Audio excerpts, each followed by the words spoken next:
Amém, uma boa noite. Boa noite. Boa noite. As crianças podem subir.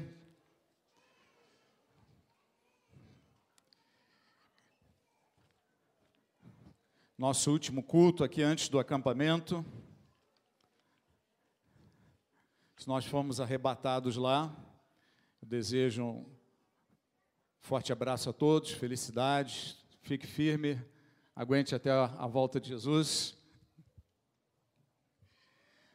Vamos abrir a palavra de Deus lá em 2 Reis, capítulo 4, verso 38. E vamos ler juntos. Eu não resisti à tentação de trazer mais uma palavra sobre esta série. A bênção prevalece sobre a maldição. Hoje nós vamos falar três coisas. A bênção prevalece sobre a maldição. A bênção consome a maldição. Você pode repetir comigo? A bênção de Deus, na minha vida, consome toda a maldição e a transforma em bênção. E mais uma coisa para hoje. A bênção promove multiplicação. Declare isso comigo. A bênção promove multiplicação. Aleluia. 2 Reis, capítulo 4, verso 38.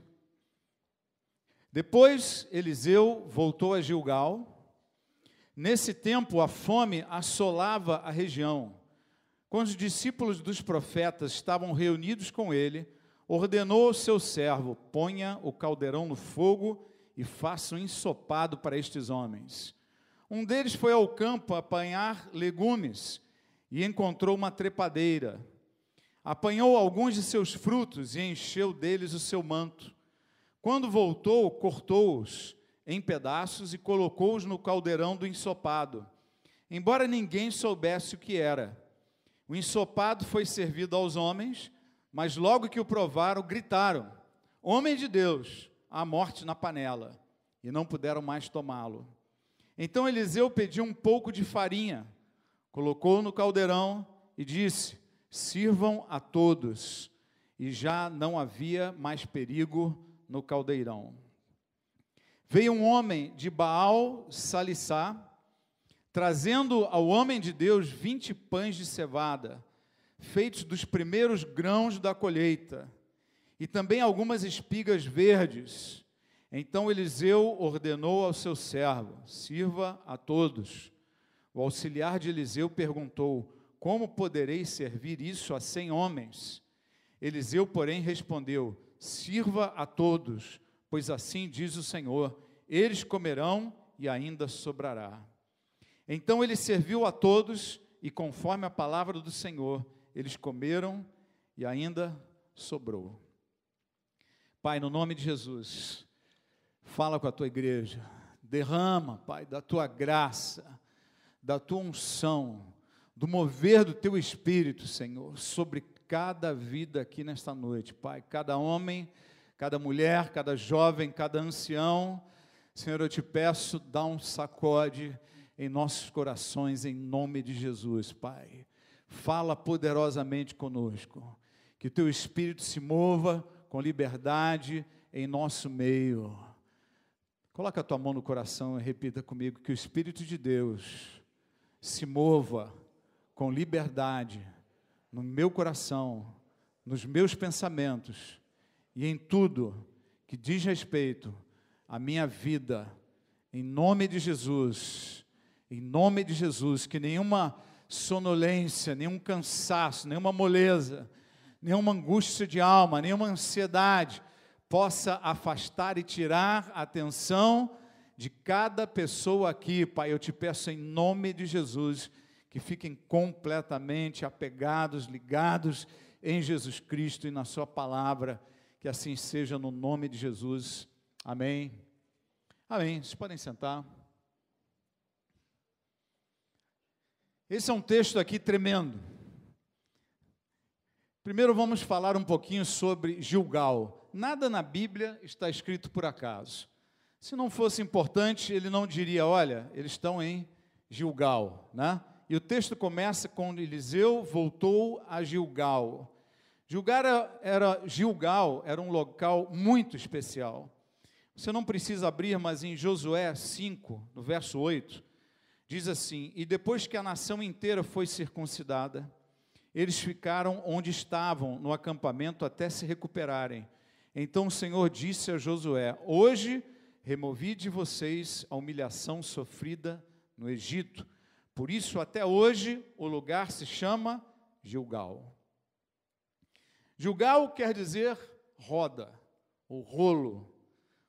E o significado de Gilgal que foi dado nesse momento aqui, em que, não sei se vocês se recordam, mas na saída, né, ou antes de sair, o povo de Deus foi circuncidado. Eles passaram pela circuncisão, né, aquela geração saindo do Egito, né, passou por uma circuncisão.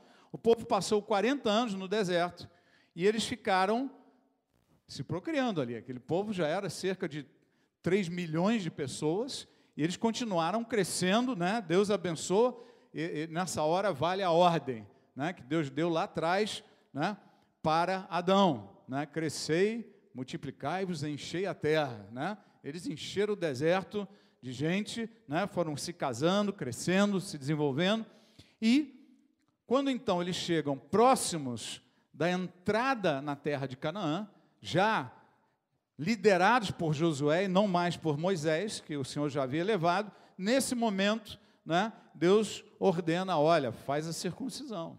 Então todo aquele povo que não havia sido circuncidado na origem, eles foram circuncidados ali em Gilgal.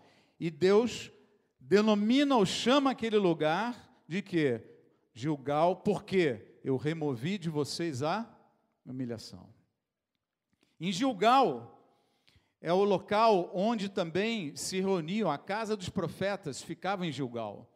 Por isso que Eliseu estava lá com todos os trainees de profeta, né? Eles chamavam de moço, tem traduções que chamam de ajudante. Na realidade eram trainees de profetas, estavam sendo preparados para assumirem ofício sacerdotal, ofício profético. Em Gilgal, tem uma coisa muito interessante. Foi em Gilgal que Samuel foi ordenado. Foi exatamente neste mesmo lugar, nesse mesmo local. Lembra, Israel, quando saiu do Egito, saiu sob a liderança de Moisés, Josué, e Moisés e Josué, na realidade, foram os primeiros juízes. E depois seguiu o período que a Bíblia chama de Juízes, onde tem um livro, né, de Juízes, que vem após Josué. Então, vários juízes são muito conhecidos na Bíblia, né? Se eu não me engano, são 14 juízes, sem contar com Samuel, e eles vão seguindo a história até o momento que Samuel assume. E quando Samuel assume, ele é um juiz em Israel, ele era um líder em Israel. E aí o povo de Deus começa a pedir o quê? Eles queremos um rei, que nem todas as outras nações. Então, nesse momento, Deus orienta, e ele chama e ordena, né, unge Saul como rei de Israel. Então, foi o primeiro rei de Israel. E aí Samuel muda o seu ministério. Ele era um juiz, ele que liderava a nação, e naquele momento ele passou a ser o primeiro profeta. Então, ele foi o último juiz e o primeiro profeta, porque todo o ministério profético foi levantado em Israel para acompanhar um rei. Tinha um rei em Israel, tinha um profeta que acompanhava esse rei. E falava as coisas de Deus para o rei, tentando orientá-lo, fazê-lo ouvir o que Deus estava querendo, né? Quando a nação se dividiu, você tinha um profeta em Judá e um profeta em Israel. Então, tinham 2 reis e um profeta para cada um. E assim, a nação seguiu. Então, veja, ali em Gilgal foi ordenado o último juiz, foi ungido o último juiz e o primeiro profeta. Por quê? Porque rodou. Fala para o irmão do lado, a fila anda. Gilgal é o local onde a fila anda. Amém? Onde roda. Gilgal é o lugar onde as coisas acontecem. A vida está encrencada, tá?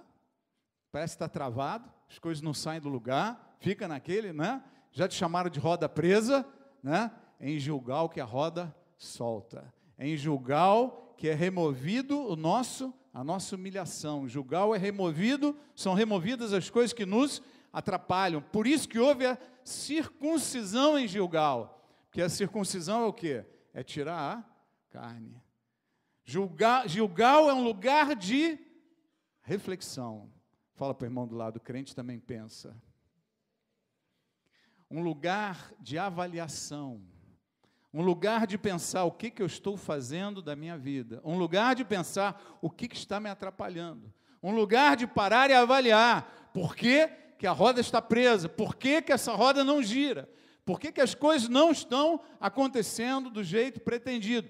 Gilgal é um lugar onde você lida com a sua carne.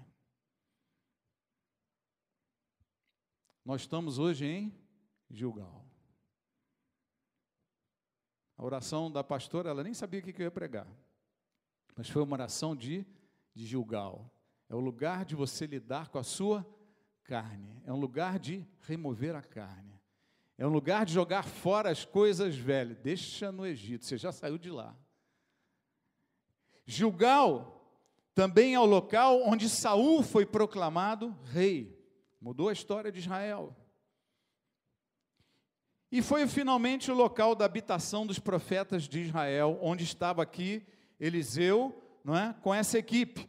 E nesse momento havia uma fome assolando a região. Você não faz ideia, nós não fazemos ideia do que é fome. A gente fala, o Brasil é um país pobre, não sei o quê. Você não faz ideia do que era ser pobre naquele tempo, do que era ter fome naquela época, e numa região que era mais proeminentemente desértica. Muito diferente no país tropical como o nosso. Fome é fome mesmo. Eles não sabiam o que teria para o jantar. Eles não sabiam se teria condição de ter comida no dia seguinte. E essa não era uma situação isolada de alguém que estava em crise. Era a situação de toda aquela região. O bicho pegou e pegou para todo mundo. Não é só para aquele grupinho, né? Eram tempos muito difíceis. A fome assolava. Eliseu estava lá com os seus servos e ele vai dar uma ordem. Ele vira para o servo dele e fala, olha, põe caldeirão no fogo e faça um ensopado para esses homens. Só no final do texto seguinte que nós lemos, que é a situação do homem que vai lá e traz alguns pães de cevada, né, para eles, que já é um outro momento em seguida a este, né, é que nós sabemos que os homens que ele fala eram cerca de 100 homens. Cerca de 100 homens. Precisamos comer alguma coisa. O que tem aí para comer? Uma sopinha. Bota o caldeirão no fogo. Vamos se virar com a sopa. Amém? Vamos se virar com a sopa. Tem que matar a fome com essa sopa aqui. E aí chegou um dos servos, um desses 100, chegou lá, foi dar uma passeada, falou, vou pegar alguma coisa aí no mato, né? Vou atrás de dar uma incrementada nessa sopa, né? Para ela ficar mais substancial, né? Joga um queijinho parmesão, joga um azeite, dá uma encorpada, né? Você lembra quando a sopa está sem gosto, assim, está insossa, está muito rala, você faz alguns artifícios aí para melhorar a sopa, como se eu fizesse muita sopa na minha vida, mas eu sei que isso já foi feito e eu já fiz algumas vezes também. Enfim, ele vai atrás, acha uma trepadeira e pega o fruto dessa trepadeira e traz, coloca no seu manto, volta lá para a casa dos profetas, eles cortam tudo, e o texto diz aqui que mesmo ninguém sabendo o que era, eles decidem jogar dentro da sopa. Eliseu estava por fora, ele deu uma ordem, os discípulos estão lá, os trainees estão lá trabalhando, fizeram a sopa, tal, aquela alegria, né? De repente, vamos comer, glória a Deus, tem sopa aqui, está encorpada, né? Aí deram a primeira provadinha e falou, tem morte na panela. E em quem que eles botaram a culpa? Quem que eles chamaram para resolver? Eliseu. Homem de Deus, tem morte na panela. Quem é que mandou pegar alguma coisa lá no mato para dar uma encorpada Quem é que decidiu botar aquela erva dentro da sopa? Tinha nada a ver com Eliseu. Mas na hora que o bicho pega, eles chamam Eliseu, o homem de Deus. Na hora que tem problema na igreja, né? Na hora que dá problema nas nossas vidas, o culpado é a igreja. Meu casamento não está bem, o problema é a igreja, vamos para outra igreja. Né? Os nossos filhos andam muito rebeldes, o problema é a igreja, vamos para outra igreja. A minha vida profissional, não sei, está meio seca, está um momento difícil, vamos para outra igreja, né, que fala sobre prosperidade e tal. Né? Eu estou com um problema de vício e tal, vamos lá naquela igreja que o cara diz que faz uns irigunduns, arabundate lá, que o cara, né, perde a vontade, nunca mais usa drogas e tal, vamos lá naquela igreja. Então a gente atribui as culpas sempre, né, vai o problema para o homem de Deus, é uma tendência que não resolve nada. Que o problema não foi criado por Eliseu. Mas vamos caminhar um pouquinho nesse assunto aqui. Primeira coisa, a fome era grande. E esses caras tinham que comer. No desespero de comer, a gente come qualquer coisa. Eles foram lá, encontraram uma trepadeira, pegou o fruto da trepadeira, ninguém sabia o que era. Eu acho que eu sei. Vocês sabem o que dá em trepadeira? Uma das trepadeiras. No Brasil tem 52 famílias de trepadeira. Pastor Michel já sabe o que é, né? Tem veneno na sopa. O que é? Trepadeira? De chuchu. Botou chuchu, ninguém mandou botar chuchu na sopa, tal, botou chuchu, né, a sopa. Trepadeira também é maracujá. Eu já vi pessoas insinuarem, pregando sobre essa passagem. Não, porque a trepadeira, ela é sempre, ela prejudica, ela vive das outras árvores, ela não é uma árvore boa e tal, não tem nada a ver com nada. Cipó, tem inúmeras trepadeiras da família dos cipós, que elas sustentam a floresta. Elas impedem as árvores de cair, elas mantêm as árvores. Maracujá vem de trepadeira, né? O chuchu, infelizmente, vem de trepadeira também.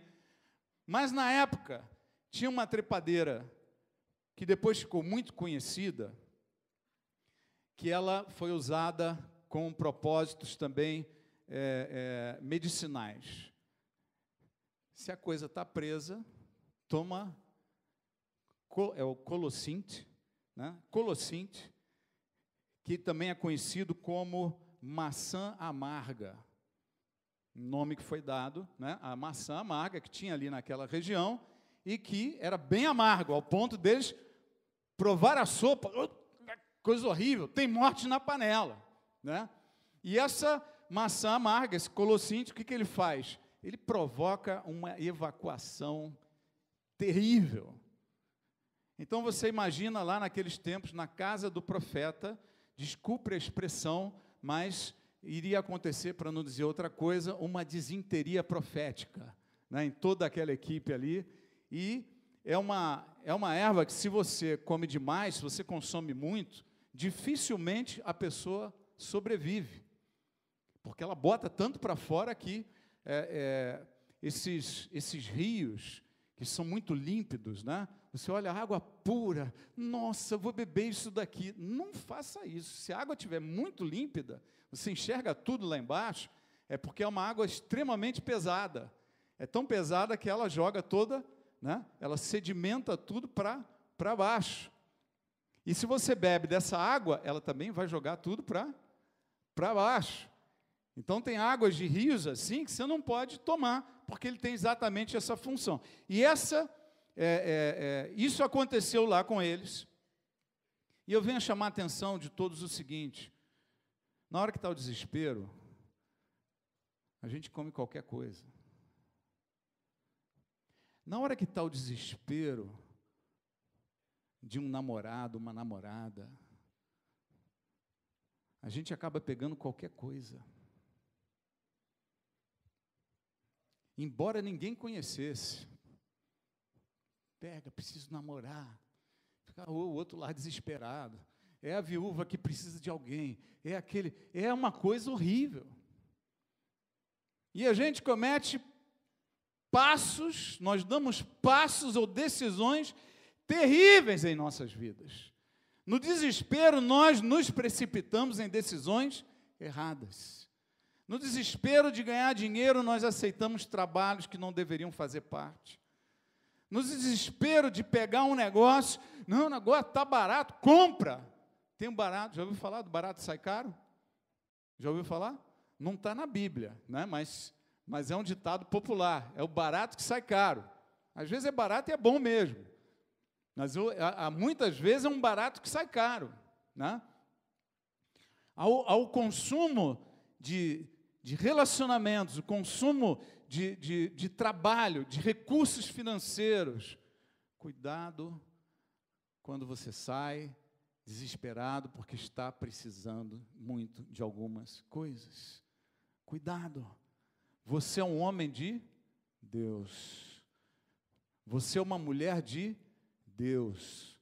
Você não pode entrar em desespero. Amém? Você pode estar em escassez, mas você não pode entrar em desespero. Não pegue qualquer coisa. Não namore qualquer pessoa. Não case precipitadamente. Não entre em negócios sem saber quem é a pessoa, o que você está fazendo. Consulte, cheque, se informe, ore.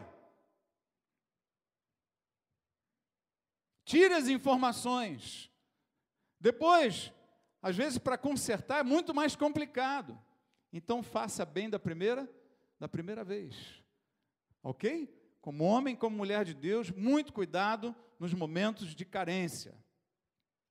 Depois eles chegam lá, trazem um problema para o profeta, e o profeta Eliseu, ele mostra muita sabedoria, porque veja, eu não sei, se fosse eu no lugar do profeta, tem veneno na panela, acabou com a sopa, vocês estragaram a sopa! É ou não é? Pastor Bruno, tem veneno na sopa, quem botou? Eu falei, como? Não, ele botou ali uma trepadeira lá, jogou chuchu dentro. Você jogou chuchu na sopa, rapaz? Resolve você, não tem nada a ver com vocês, fizeram besteira, vocês consertam. Mas o homem de Deus, ele mostra a sua qualidade aqui, num momento como esse. Como é que um homem de Deus, uma mulher de Deus mostram a sua qualidade? Primeiro, não entra em desespero. Levanta a mão direita e fala assim, eu não posso entrar em desespero, Deus é comigo. Amém? A primeira coisa. A segunda coisa, ele não fugiu da responsabilidade. Ele não criou o problema, não foi ele que botou, ele não autorizou ninguém a botar aquela erva lá dentro, trouxeram um problema para ele, e ele falou, eu posso consertar, deixa comigo. Um homem de Deus, uma mulher de Deus, assumem a responsabilidade. Não fica jogando culpa. Não, a culpa é tua, a besteira foi tua, a história é tua. Nós temos essa tendência. Mais nas mulheres do que nos homens. Brincadeira, está em todos.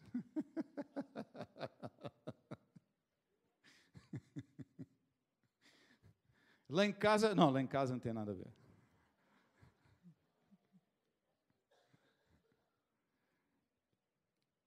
Veja, quer resolver os problemas, não fuja deles. Crente não foi chamado para fugir de problema. Crente foi chamado para fugir do pecado. Crente não foi chamado para fugir do diabo. Crente foi chamado para resistir ao diabo. Encarar os problemas e fugir do pecado. Amém? Foge do pecado, encara o problema de frente e resiste ao diabo. O diabo vai fugir de você, o Senhor vai te dar vitória em cada problema que você tiver na sua vida, né? E fuja do pecado. Fuja, porque tem pecado que não dá para encarar. Não, eu vou encarar o pecado. Tem crente que encara o pecado, foge do problema e sai correndo do diabo. Aí é complicado. A postura de um homem, uma mulher de Deus, é encarar o problema de frente. Tem um problema, Cara, não adianta mais discutir quem é o culpado, que temos um problema grave aqui. Havia fome na região. A única coisa que eles tinham era aquela sopa. 100 homens para comer. O que eles iam fazer? Começar a cortar um filé dos mais gordinhos ali e comer também? Não rola, né? Não pode. Eles tinham que ter uma solução. E nesse momento, Eliseu se portou como homem de Deus, sereno, firme. O que Eliseu faz? A Bíblia diz assim: então Eliseu pediu um pouco de farinha, colocou no caldeirão e disse: sirvam a todos. E já não havia mais perigo no caldeirão. Vamos entender um pouquinho esse texto aqui. Nossa, tem tanta coisa, vamos falar direto. Eliseu, a solução veio da farinha. Primeiro, a farinha da casa do homem de Deus prevalece sobre o veneno que vem de fora. Você pode repetir isso comigo? A farinha da casa do homem de Deus prevalece sobre o veneno que vem de fora. Aleluia. Outro princípio que a gente já falou, mas eu vou sempre chamar a atenção para vocês entenderem que é um princípio de Deus. Deus faz o milagre, resolve os problemas com aquilo que nós temos. Mais uma vez, o que ele tinha para resolver? Ele tinha alguma tecnologia extraordinária, vamos fazer uma filtragem nessa sopa, tinha algum conhecimento de solução, ninguém conhecia ninguém sabia da existência dessa maçã amarga, né? Não tinha o que fazer. E ele não veio como, não, já conheço, já comi isso daqui, a farinha resolve. Não vai botar farinha, né, em amargura, porque você não vai resolver o problema assim, a não ser que seja um milagre de Deus. Então foi um milagre de Deus. O que é a farinha, querido? De onde vem a farinha? A farinha de quê? Fala para o irmão, farinha de trigo. Naquele tempo lá era farinha de trigo, naquela região, o negócio era farinha de trigo. Jesus é o grão de trigo que tinha que morrer para que pudesse produzir fruto. Toda a terminologia, toda a descrição bíblica em respeito a Jesus, ele é o grão de trigo, ele é a farinha. Então tem maldição, como é que você resolve a maldição? Joga a farinha nela. Amém? Joga Jesus nas maldições, porque ele levou sobre ele todas as nossas maldições. Repita comigo: não há maldição com poder na minha vida, porque o nome de Jesus está sobre a minha vida, e ele está acima de toda e qualquer maldição. Amém? Contra o povo de Deus não pega bruxaria, não pega encantamento, não pega. Enquanto você crê que Jesus levou sobre ele toda a maldição. Veja, a maldição, ela cede tanto diante da bênção, que o que esse homem falou? Ele mandou separar os pedaços de erva que tinha lá dentro, de maçã amarga, ou de chuchu, mandou tirar? Não. Ele botou a farinha, e a farinha provocou lá o quê? Já não há mais maldição no caldeirão, já não há mais perigo, já não há mais morte na panela. Podem comer. Isso quer dizer o quê? Que a maldição é consumida pela bênção. Se ela não fosse consumida, você tinha que jogar aquilo fora. Filtrar, tirar os pedaços e comer de novo. Mas ele mandou comer tudo. Então, aquilo que veio como algo ruim, Deus transformou em algo bom. Ainda trouxe alimento para engordar aqueles 100 homens. Deus transforma a maldição em bênção. Você consegue guardar isso no seu coração? O que aconteceu no Egito? Quando Moisés foi lá diante do faraó, o faraó pediu: mostra um sinal para que eu possa crer do seu Deus. Moisés falou para Arão: pega o seu cajado e joga no chão. Ele jogou o cajado no chão e virou uma serpente. Aí os magos do Egito fizeram a mesma coisa, cada um pegou um cajado lá, uma vara e jogou no chão. E viraram serpentes. Aí o faraó deu risada. Está vendo? Isso daí é moleza. Toda vez que você tem uma bênção, o inimigo vem com uma maldição, com alguma coisa para atrapalhar. Mas o que Deus fez? Deus pegou aquela serpente do cajado de Arão e ela devorou, ela consumiu todas as outras serpentes. Repita comigo, a serpente de Arão consumiu todas as outras. Se ela consumiu, é porque a bênção consome a maldição. Os homens comeram aquelas coisas. O que quer dizer a bênção consome a maldição, queridos? Quando o povo de Deus estava saindo do Egito, que ninguém aguentava mais, teve a última praga, né? Morreram todos os primogênitos. O que aconteceu? Deus deu uma palavra para Moisés, falou, pede para o povo ir na casa dos egípcios e pedir ouro, prata, pedras preciosas. Peçam coisas lá para eles. Porque vocês não vão sair de mão vazia, vocês construíram o Egito. O Egito não era isso daqui quando José chegou nesse lugar. E agora vocês vão levar o seu pagamento por todo o trabalho que vocês fizeram. E eles saem lotados de peças, de ouro, de prata. Os egípcios, Deus tocou no coração daqueles homens, falou, preciso me ver livre, é melhor abençoar eles. Eles pegaram as suas melhores peças de prata, de ouro, e entregaram para eles. E quando eles saíram de lá, eles saíram prósperos, cheios de ouro. Ele perguntou para o pastor, o que vai fazer com esse ouro todo no deserto? Esses homens precisam de espada, escudo, precisa de... Aí quando chega lá no deserto, vem uma ordem de Deus. Agora vocês vão construir a minha casa. É ouro aqui, é ouro lá, é ouro não sei aonde. De onde veio todo esse ouro? Dos egípcios, quando eles saíram da terra. E eles precisavam consumir. Aquilo que foi maldição no Egito, foi consumido e usado como bênção na vida do povo de Deus. Há situações que a gente se sente oprimido, apertado, tempos difíceis. Mas veja, entenda uma coisa, há tempos que hoje estão difíceis, parece coisa ruim, e é coisa ruim, mas eu quero te explicar uma coisa, a bênção de Deus que está na tua vida, que foi a bênção que Deus colocou sobre a vida de Abraão, ele falou, Abraão, eu te abençoarei, e farei de ti uma grande nação, ele falou para Abraão, sê tu uma bênção. O apóstolo Paulo em Gálatas diz o seguinte, a bênção de Abraão foi passada aos gentios através de Jesus Cristo. A bênção que Deus deu sobre Abraão chegou até nós, através de Jesus Cristo. Então, essa bênção, ela prevalece sobre a maldição, essa bênção consome a maldição. O que quer dizer a bênção consome a maldição? Você está com dificuldade na tua vida? Você está com problemas te envolvendo, te atrapalhando hoje?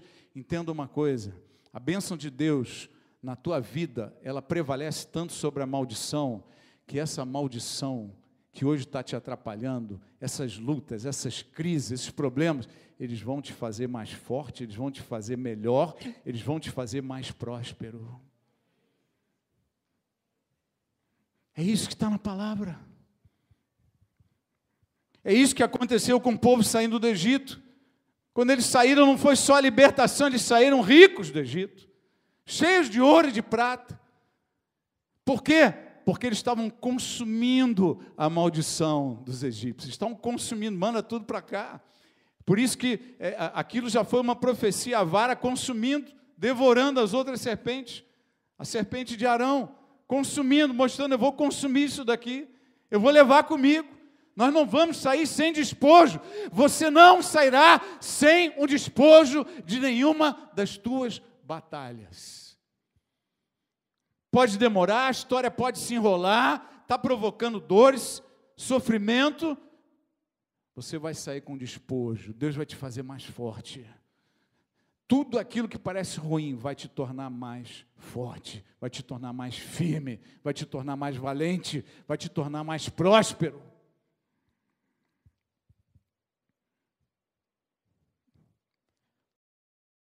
Nós temos muita coisa com relação à maldição, que a gente vai lá, vai comer, olha, essas comidas não podem. Aquela outra comida ali não pode. Isso daqui nem pensar. Né? Produto da Procter & Gamble, nossa, tem aqueles sinais, é da nova era e tal. O que é uma meia-lua, uma estrela, uma não sei o quê? Isso é do diabo. Não pode. Não, tem um fulano, está lá, está todo oprimido, vai na casa dele, e tem elefante é da seita tal, que não sei o que, de Satanás, coruja, nem pensar, tira essa coruja daí, joga no inferno. Esse quadro, tem uma coisa ali satânica nesse quadro, aquele ursinho, o cachorro está endemoniado, e começa a fazer uma limpeza na casa da pessoa. Você acha sal grosso atrás da porta, você acha tudo.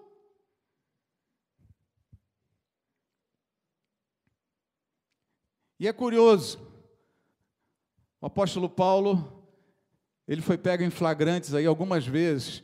Lá tinha umas festas de adoração, que não era assim, não era aquelas quermesses de Cosme e Damião, que já é um negócio que não é legal, né? Ficar comendo Cosme e Damião e tal, esses docinhos e tal. Não, tinham as suas consagrações a demônios. Os deuses daquelas regiões, né? Em várias regiões antigas ali, eles tinham e faziam uns rituais em praça pública, e a boca era boca livre. Pergunta para o irmão do lado, você gosta de boca livre? Quando a comida é boa? A comida era boa, boca livre, sacrificada a demônios. E o apóstolo Paulo chegava lá, tranquilo, entrava na fila, precisa economizar uma grana e tal, botou para dentro. E aí começava aquele negócio, pode, não pode, tal, e o outro, então, que era novo convertido, começava, então, está valendo, então eu posso adorar a Deus e adorar, né, a esses ídolos também, e ficava aquela confusão. E aí o apóstolo Paulo disse, né, ele escreve em 1 Coríntios, capítulo 10, verso 23, tudo é permitido, mas nem tudo convém. Tudo é permitido, mas nem tudo edifica. Ninguém deve buscar o seu próprio bem, mas sim os dos outros.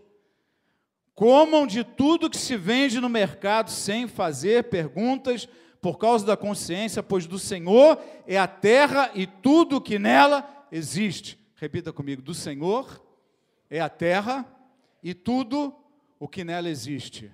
Não entrega elefante, coruja, serpente para o diabo. Não, coruja, tira da sua casa. Deixa a coruja em paz, rapaz. Coruja é de Deus. Elefante é de Deus. Não tem animal que é do diabo. O diabo não criou os céus e a terra. Toda a terra existe e pertence ao Senhor. Ele é o Criador de todas as coisas. Então ele fala que sem fazer perguntas, pois do Senhor a terra e tudo que nela existe. Se algum descrente o convidar para uma refeição e você quiser ir, coma de tudo que lhe for apresentado, sem perguntar nada por causa de consciência. Pastor, me chamou um macumbeiro, trabalha comigo lá, me chamou para ir na casa dele, eu estou assim preocupado, porque eu não sei, ele faz uns trabalhos, outra lá eu sei que é bruxa, bruxaria. Não vá em paz. Amém? Vá em paz. Esses sinais acompanharão aqueles que creem, comerão, né? Dominarão serpentes e escorpiões, comerão veneno mortal e dano algum lhe será causado. O apóstolo Paulo, quando caiu lá no naufrágio na ilha, né? Ele foi picado por cobras venenosas. E todo mundo vai morrer. Poucas horas ele vai morrer, vai começar a inchar, morrer. E começaram a olhar, não está inchando. E o homem está tranquilo lá. E não aconteceu nada. Ué, e agora? Né? E não rolou nada. Porque a palavra de Deus é fiel. Amém? Ele é fiel. Entenda uma coisa, inúmeras vezes, talvez você já tenha comido comida estragada e nada aconteceu. E nada aconteceu. E o texto segue dizendo o seguinte, se algum descrente, mas se alguém lhe disser, isto foi oferecido em sacrifício, não coma, tanto por causa da pessoa que o comentou, como da consciência, isso é, da consciência do outro, não da sua própria. Pois porque minha liberdade deve ser julgada pela consciência dos outros, se participo da refeição com ação de graças, porque sou condenado por algo pelo qual dou graças a Deus. Então, qual é a situação? Paulo estava dizendo, eu tenho toda a liberdade para comer, só que se eu como, e alguém que não entende isso vai comer também, aí vira contaminação para ele. Se eu consumo, por que eu consumo? Não, foi sacrificada, demônios, coisa horrível, tem um negócio aí, ó. O pastor, um dos pastores nossos lá no Rio, chegou um dia, começaram a ligar para ele cedo, pastor, tal, não sei o que a gente faz, tem um prato aqui de frango com farofa, arroz, uma garrafa de cachaça, está tudo aqui na porta da igreja, com vela, com um monte de coisa. O que a gente faz? Pode mexer? Não pode mexer? Daí ele falou, está limpinho? Está bem limpinho, está cheiroso. Pega o prato, leva lá no meu gabinete, depois, assim que eu chegar, a gente conversa. Aí pegou o prato, levou no gabinete, ele olhou, cheirou, viu se estava limpo, não tinha sujeira em volta, tal, não tinha. Não. Senhor, te louvo por este alimento. Pegou uma pimentinha, jogou ali, comeu na frente de todo mundo.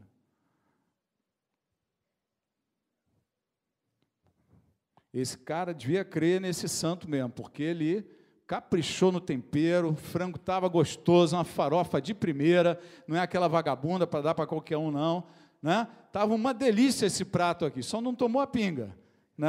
Estava uma delícia. Glória a Deus.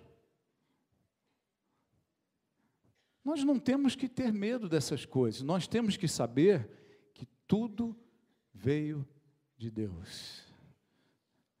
Santifique a sua comida com ação de graças. Santifique a sua casa.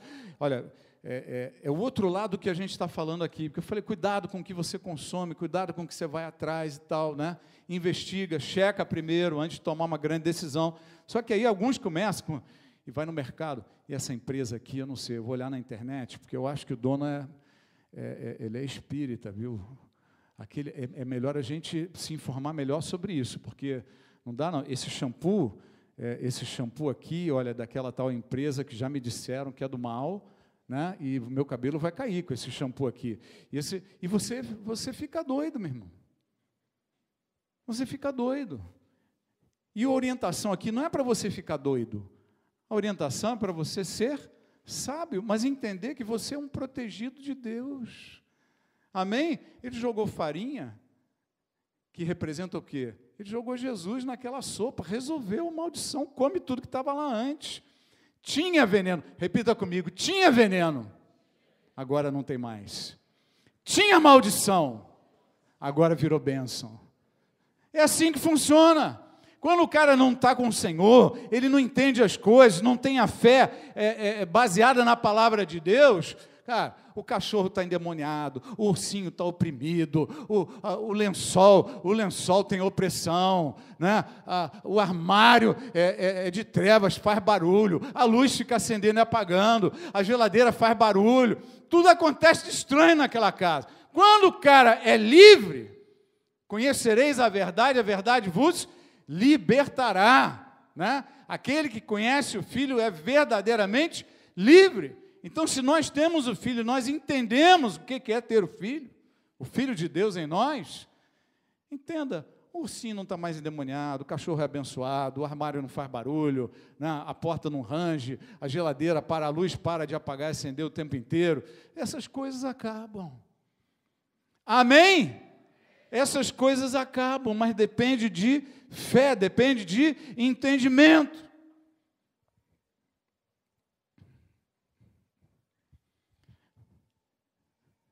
Uma vez chegaram para mim, eu já contei, eu não vou contar de novo, depois a pastora fala que você contou, todo mundo já sabe, pastor, do sapo, que botaram lá meu nome, escreveram meu nome, botaram na barriga do sapo, enterraram o sapo no cemitério, não sei de onde e tal. Eu falei, foi uma honra para o sapo, rapaz, você acha que eu vou ficar com medo disso? Vamos fazer um jejum, porque botaram meu nome na barriga de um sapo. Ai, meu Deus, que deusinho pequeno é esse que eu tenho para me proteger? Para com isso. A outra chegou lá e falou, pastor, eu estava orando, tal, Deus me mostrou que o diabo quer te matar. Eu falei, o quê? Você não está com medo? Eu estou cansado de saber que o diabo quer me matar. Isso é bom para mim. Estranho vai ser quando o diabo quiser me manter vivo, aí que eu estou ajudando ele. O diabo veio para roubar, matar e destruir. Se o diabo disser que gosta de mim, você quer que o diabo goste de você? Não queira isso, meu irmão. Né? O diabo veio para matar, claro que ele quer me matar. Você não vai ficar preocupado? Que preocupado, querida? Você quer que eu fique com medo, é isso? Você veio me contar essa história para ficar com medo, para ficar assustado? Ora por mim, pelo amor de Deus. Não é assim, nós precisamos vencer essas coisas pela fé. A maldição é consumida pela bênção, a bênção prevalece sobre a maldição, a bênção de Deus está na sua vida. Bota a mão no coração, fala, a bênção de Deus está na minha vida, ela prevalece sobre toda e qualquer maldição, ela consome toda e qualquer maldição. Aleluia! A maldição se torna alimento para o teu crescimento. Amém? A maldição, as lutas, elas se tornam alimento para o teu crescimento. Isso quer dizer que transforma a maldição em bênção. Aquilo que era para ser desgraça na tua vida, vira vitória. O diabo coloca um chefe terrível lá na tua vida. O chefe adora você, ele só te promove, ele só te joga para cima. Aquilo que era para ser maldição é transformado em bênção. Creia nisso. Use isso na tua vida. Né? Use a palavra de Deus a teu favor e não contra você. Vamos correr um pouquinho. Voltando àquele texto, o segundo texto. Veio um homem de Baal Salissá, trazendo ao homem de Deus 20 pães de cevada feitos dos primeiros grãos da colheita e também algumas espigas verdes. Então Eliseu ordenou ao seu servo, sirva a todos. O auxiliar de Eliseu perguntou, como poderei servir isso a 100 homens? Eliseu, porém, respondeu, sirva a todos, pois assim diz o Senhor, eles comerão e ainda sobrará. Ele serviu a todos, conforme a palavra do Senhor, eles comeram e ainda sobrou. Qual foi a primeira multiplicação dos pães? Foi Jesus? Sim ou não? Não. Essa daqui foi a anterior. A primeira multiplicação dos pães, são 100 homens, só tem 20 pãezinhos de cevada. O treininho de profeta está treinando, ele está vivendo com as experiências de Eliseu. E ele pergunta, como é que você viu? São 20 só, 100 homens aqui. E dentre os 100 tem uns 30 que você sabe, né, Eliseu? Esses 30 eles comem por 4. Como é que a gente vai fazer isso daqui? E ele fala, segundo a palavra do Senhor, todos se alimentarão e ainda vai sobrar. E foi assim que aconteceu. Veja, a Bíblia não fala nada sobre esse homem que veio de Baal Salissá, trazendo ao homem de Deus 20 pães de cevada. Ela não diz nada. E sabe por que ela não diz muita coisa sobre ele? Porque não precisa. Ela diz o suficiente, a palavra de Deus informa o suficiente e o necessário. Não importa quem é esse homem, importa que sempre, quando faltar, de algum lugar, de alguma forma, das mãos de alguém, quem quer que seja, Deus vai mandar uma provisão para a tua vida. Amém? Sempre, repita comigo, sempre. Não, tem que qualificar quem é. Não, sempre vai aparecer alguém e vai te trazer a solução, vai te trazer a bênção. E aí a gente pode olhar, 20 pães, né, já ajuda alguma coisa. Se fosse pelo menos uns 100, já resolvia, né? A gente pode entrar nesse choro. Mas lembre-se, irmãos, de mais um detalhe: a bênção multiplica o que nós temos. Por que Deus fez isso daqui em 2 etapas? Que milagre é esse? Você já parou para pensar? Por que foi um homem que trouxe 20 pães e já não trouxe os 100? Ou por que não trouxe nenhum? Não veio homem trazer nenhum e Deus não fez aparecer pão para todo mundo lá a ponto de sobrar? Sabe lá quantos pães cada um desses homens comeu? Por quê, queridos? Porque Deus multiplica aquilo que você tem. Primeiro ponto. Então precisava ter alguma coisa para ele multiplicar. E Deus queria fazer o milagre. E Deus sempre vai te provisionar as suas necessidades. Está numa barra difícil, um momento difícil, entrou R$1.500, não resolve o problema. Se lembra desse texto aqui. Deus te deu 1.500? Deus, agora eu tenho 1.500. Multiplica aí, Senhor. Vai com esses 1.500, alimenta essa galera toda, paga todas as suas contas com esses 1.500. Não sei como é que vai fazer, mas vai pagar.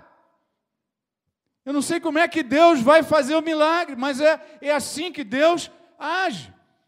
Ele fez em 2 etapas, ele mostrou sempre eu vou arrumar alguma provisão para a tua vida, vai chegar. E quando você tiver, não é suficiente, a multiplicação persegue a vida dos cristãos. Isso aqui é um texto mais genérico. A quanto por um aqueles que creem vão produzir fruto a seu tempo? A 30 por 1, 70 por 1 e a 100 por 1. Sempre o princípio da multiplicação está casado com a tua bênção. Repita comigo, a multiplicação acompanha e sempre acompanhará a minha vida, em nome de Jesus. Este é um princípio maravilhoso de Deus. Eu estava com essa mensagem pronta. E aí Deus me falou outro dia, trazer mais uma palavra ao seu povo. E foi uma palavra tão tremenda. Eu estava aqui quarta-feira à noite, Deus mexeu comigo assim, lembrando, né, daquilo que Deus tinha falado. Parece algo simples, mas Deus me deu uma declaração de amor. Por que a gente tem tanta insegurança com o cuidado de Deus? Por que nós temos tanto medo? Por que nós temos tantas preocupações? Por que nós temos tantas aflições, se a coisa vai, não vai? Por que tanta dúvida? Por que tanta, eu diria até insegurança, se Deus está comigo, se não está? Por que toda essa incerteza? Veja, às vezes a gente para meditar nas coisas de Deus e você fica assim, poxa, Deus é o Todo-Poderoso, Ele gosta de ser chamado de Todo-Poderoso. E aí passa pela cabeça, que Deus metido esse, que coisa, Ele quer ser adorado, Ele quer ser adorado. Se eu conhecesse alguém aqui que quisesse ser adorado, eu ia achar, esse cara é biruta.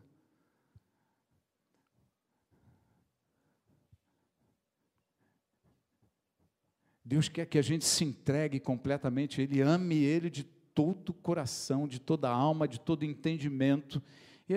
Eu já perguntei isso para Deus. Deus, você não está querendo muito, não? E o exemplo de Jesus, a humildade, a simplicidade, como é que é esse negócio aí? Me explica melhor. Entenda, todos os traços da relação de Deus com o homem, eles são caracterizados. Por exemplo, uma das características principais da nossa relação com o Senhor, Ele é Pai, e nós somos filhos legítimos. Repita comigo, eu sou filho legítimo. E Ele mostra essa relação, eu quero ter essa relação com você, eu sou teu pai, você é meu filho. É filho legítimo, eu cuido da tua vida como cuido de um filho. Porque você é meu filho, você foi transformado, você foi gerado por mim no Espírito. Você nasceu de novo e agora você é nascido de Deus. Esse novo nascimento te deu o poder e a autoridade de ser chamado, de ser feito filho de Deus. Nós temos um outro relacionamento que é do noivo e a noiva. Jesus é o noivo, a igreja é a noiva do Senhor. Um relacionamento de paixão. Há um livro na Bíblia só para descrever o amor de Deus pelos homens e como Ele quer ser amado pelos homens que confiam nele e que se entregam para Ele. O livro de Cantares, Cântico dos Cânticos, né? E quando eu estava conversando com Deus sobre isso, foi uma das primeiras coisas que Deus me falou. Eu sou do meu amado, e o meu amado é meu.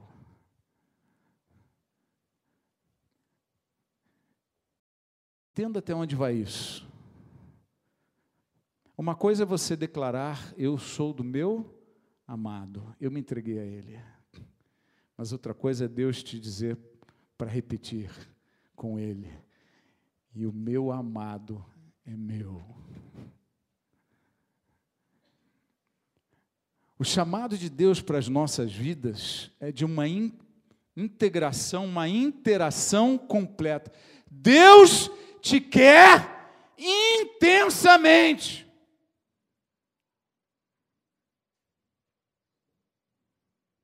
A vida que Deus nos propõe é uma vida de interação plena, de comunhão plena, de relacionamento pleno, de intimidade integral com Deus. Jesus, quando ora o Pai, Ele orou dizendo assim, Senhor, eu oro para que, aonde eu estiver, eles estejam comigo, eu quero eles comigo o tempo inteiro. A Bíblia é toda uma história de amor, e no final dessa história, no final do livro de Apocalipse, Deus revela o seguinte, eu preparei uma casa para eu morar com vocês pelo resto da eternidade. Eternidade não tem resto, não acaba nunca. Eu preparei uma casa para minha habitação com vocês, é lá que eu quero morar, é com vocês comigo e eu com vocês. É lá que eu quero morar com vocês, eu quero estar junto com vocês, eu quero me dar para vocês.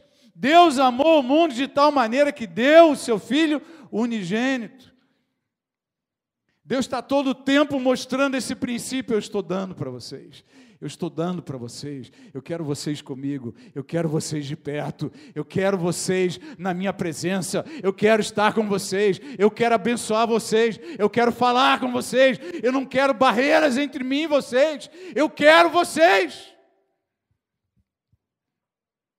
E esse querer tão intenso de Deus nos permite dizer, eu sou de Deus e o meu Deus é meu, o meu amado é meu. O meu rei é meu. Por quê? Porque Ele quer ser chamado assim. Ele se dá por nós. Ele faz toda a história em torno de nós. Por que tanta insegurança? Por que tanto medo? O Senhor nos ama muito mais do que nós podemos entender o que é o amor.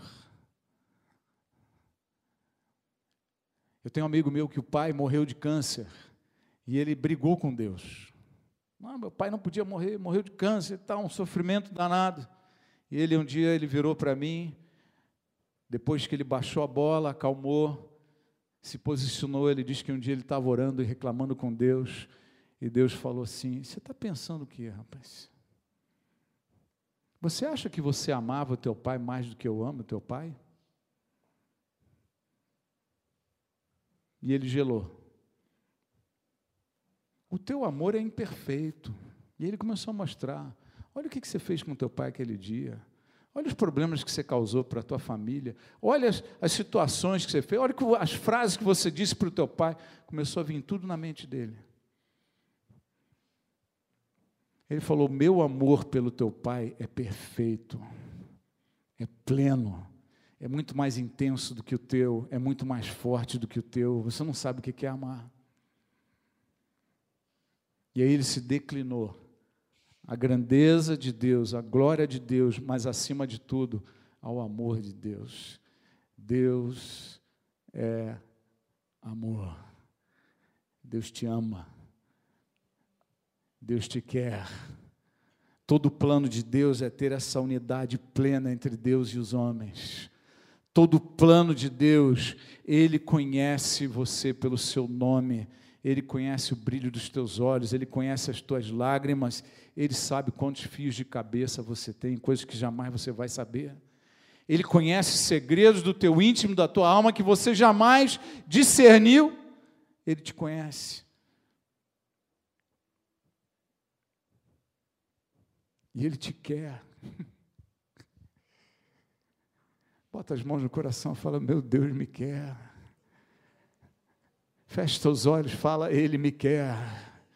Ele me quer, Ele me ama. Ele zela pela minha vida, Ele guarda a minha entrada e minha saída, Ele guarda as portas da minha vida.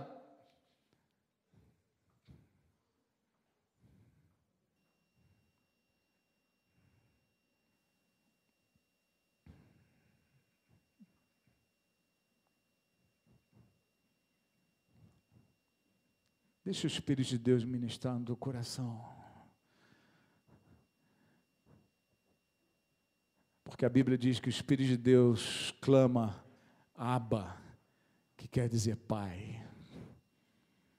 Pai. Pai. Talvez você tenha dificuldade em aceitar esse amor de Deus, em receber, em crer. Mas a palavra diz com tanta clareza, o apóstolo Paulo, se Ele nos deu seu Filho unigênito, quando ainda éramos inimigos de Deus, quanto mais agora que estamos buscando a presença dEle, Ele não nos negará nada.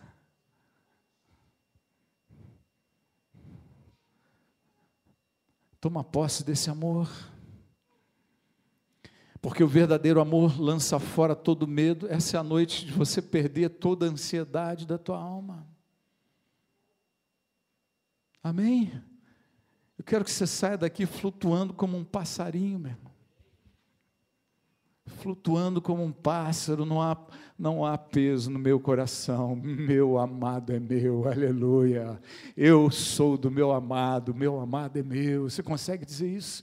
Feche teus olhos.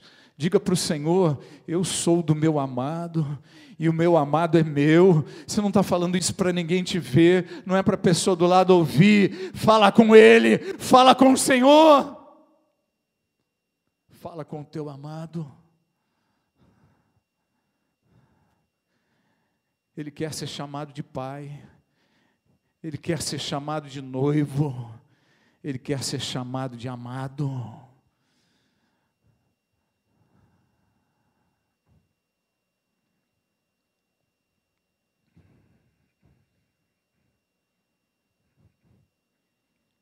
Essa é a maior prosperidade da tua vida, essa capacidade de ter paz, de ter segurança, de ter a convicção: meu Deus está comigo, muitas coisas não entendo, mas Ele é Senhor, a bênção dEle jamais vai sair da minha vida, e aonde Ele está, Ele quer que eu esteja com Ele, e aonde eu estiver, eu quero que Jesus esteja comigo, aleluia, aleluia. Exatamente nesse espírito, queridos, eu queria convidar, são 8 horas, tem alguns minutinhos aqui, desculpa, 8:10, vem aqui no altar de Deus, e coloca o teu coração diante dEle, você vai simplesmente dizer: Pai, eu abro mão de todas as minhas preocupações e aflições, porque eu pertenço ao Senhor, e o Senhor é meu. O Senhor é meu. É hora de declarar, pode chegar mais para frente, quem estiver aqui. É hora de declarar isso, é hora de largar todo o peso de alma. Como eu falei, volte como um pombo voando para casa. Volte como se só tivesse espírito voando, voltando para casa. Leve essa graça de Deus sobre a tua vida, essa revelação. Você não tem um Deus pequeno, você não tem um Deus egoísta, você não tem um Deus que não te conhece, você tem um Deus que faz uma história de amor com você, você tem um Deus que te chama para perto, Você tem um Deus que quer o melhor para a tua vida. Você tem um Deus que te sara, o Deus que te cura, o Deus que provisiona, o Deus que luta nas tuas batalhas.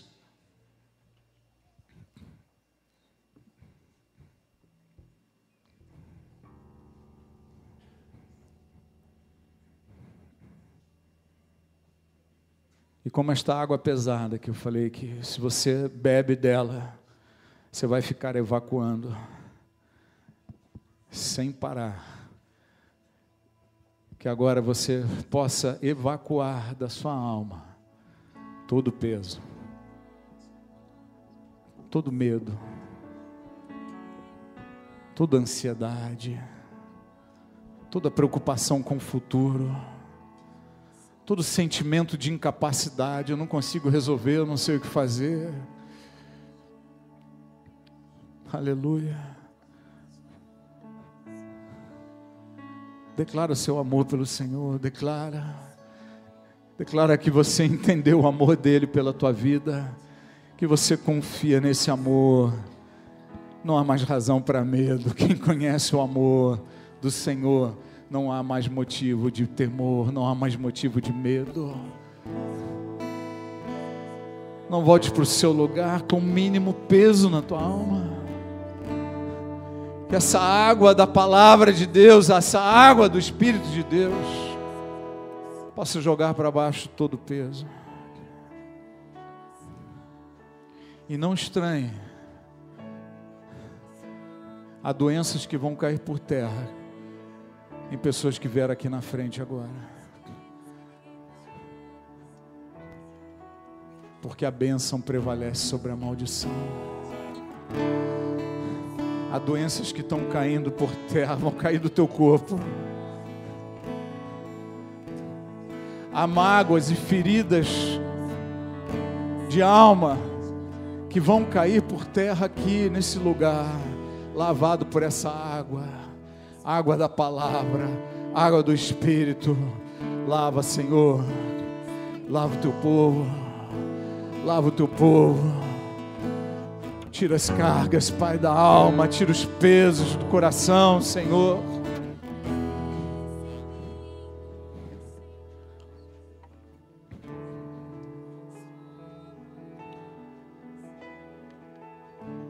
Podemos cantar?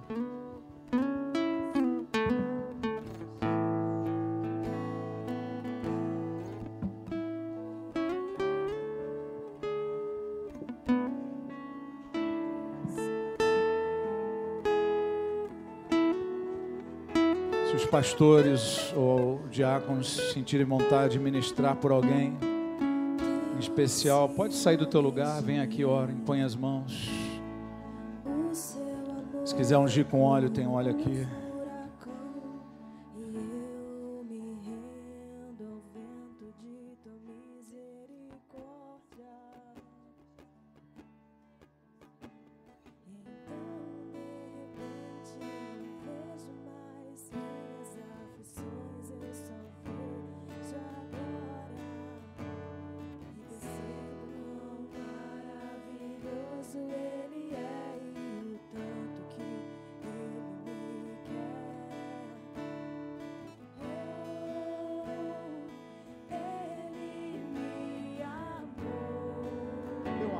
Em você, como quem abraça o Senhor.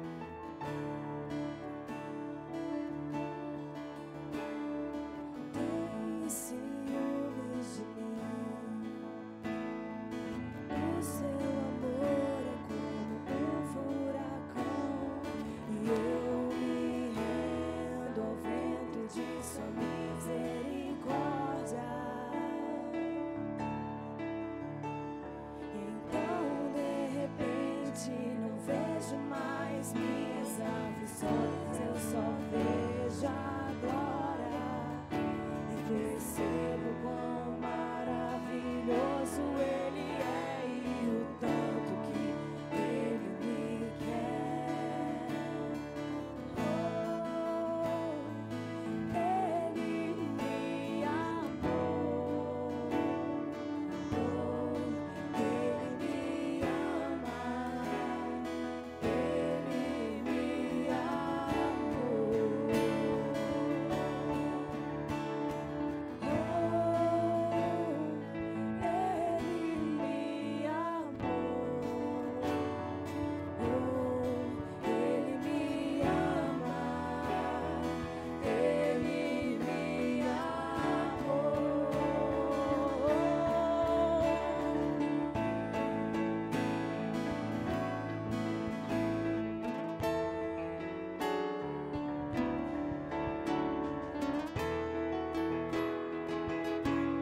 está aqui para te abraçar.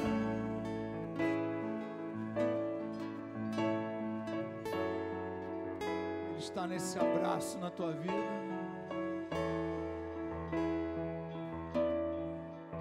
Ele está nesse abraço.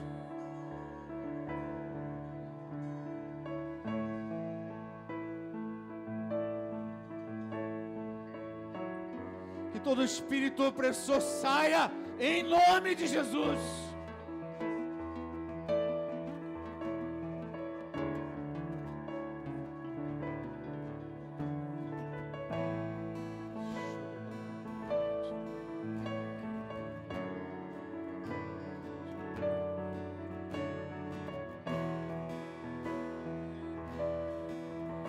Grande é o Senhor,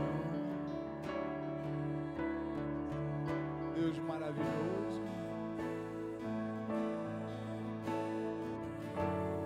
Deus maravilhoso, tremendo é o teu amor,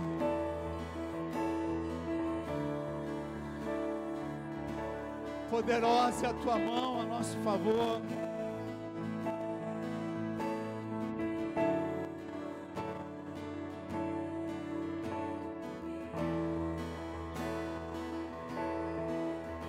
Transforma corações nessa hora. Se você estava longe do Senhor, você tem andado por caminhos distantes,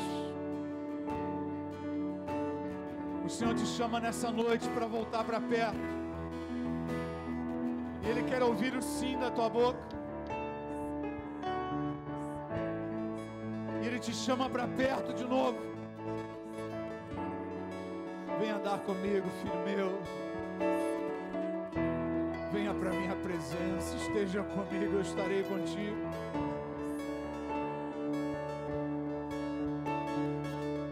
Todo chamado de Deus é uma oferta de amor. Eis que estou às portas e bato. Quem abrir o seu coração, ouvir a minha voz, eu e meu Pai entraremos e teremos comunhão contigo. Volta para o Senhor, homem de Deus, mulher de Deus, volta, volta, volta. É um chamado do Espírito de Deus na tua vida, volta.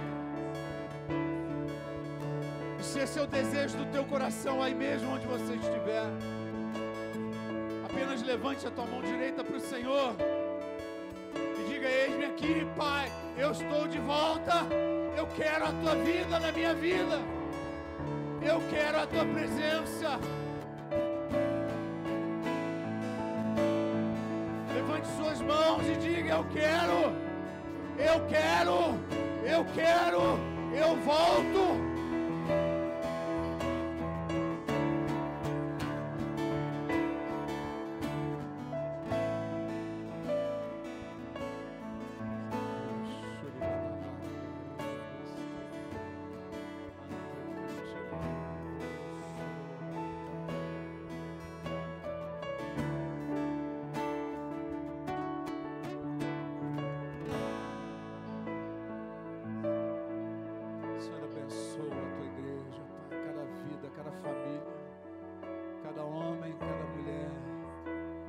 Sejam cheios do Espírito Santo, que sejam cheios de vida, cheios de graça, cheios do teu amor.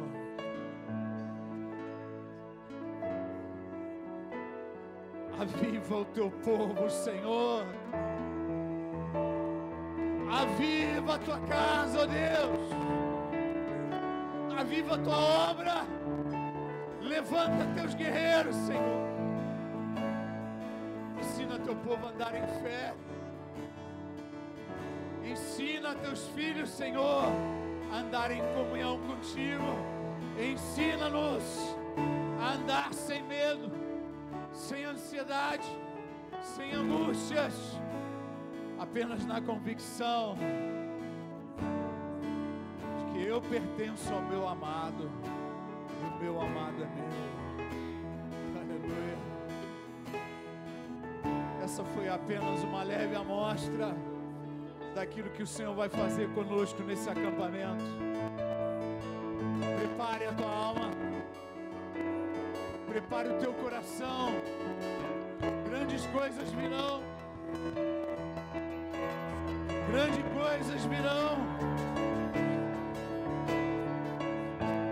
Em nome de Jesus, seja livre.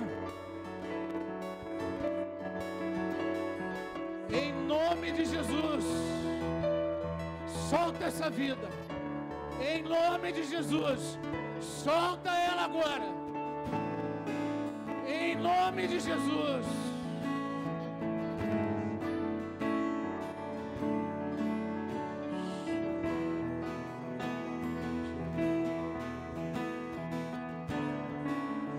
César, pode soltar ela.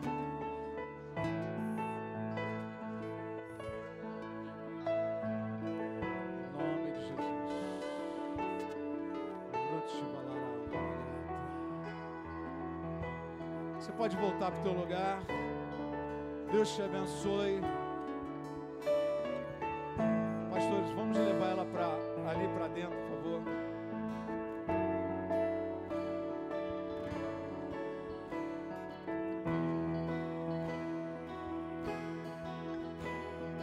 Vamos levar ela para a salinha lá.